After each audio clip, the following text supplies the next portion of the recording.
I think that, first of all, if somebody commits a sexual assault, the only person to blame is the person who commits the sexual assault, right? That right off the bat.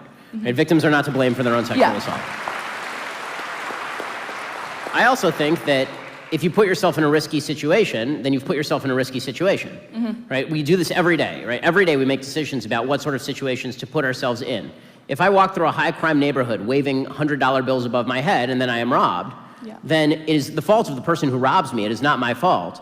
But I also made a bad decision to do that. Yes. Okay, so two things can be true at once. And it is not blaming the victim to say that it's a bad decision to walk through a high-crime neighborhood at night waving your wallet over your head. Yeah. Right? It is also not a good idea to go to parties where drinking and drugs are commonplace with a bunch of guys who are pigs. Yes. Right? That's just not a good idea. Now, does that relieve responsibility from the guys? 100% not. If a guy rapes you or sexually assaults you, he should be castrated or killed. Yeah. I'm very strict on this.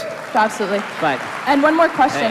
One of the things that I hate so much about this conversation is that people assume two things can't be true at once. That if I think that rape is bad, and I also think that you shouldn't make decisions that heighten your own risk factor, that I'm somehow blaming the person who heightened the risk factor for the bad thing that happened to them. No, two things can always be true at once, and normally they are. Yeah, I just think the slut walk's increasing the sexual liberation. You know, as far as slut walk, again, I don't know why anybody would be prideful about their own promiscuity, man or woman. Yeah. It's confusing to me. As somebody who is a virgin until marriage, and very proudly so, and believe that that has made my relationship with my wife better and stronger and holier, I am perfectly consistent on this. I hold women to a particular standard, I hold men to a particular standard. That standard is being classy.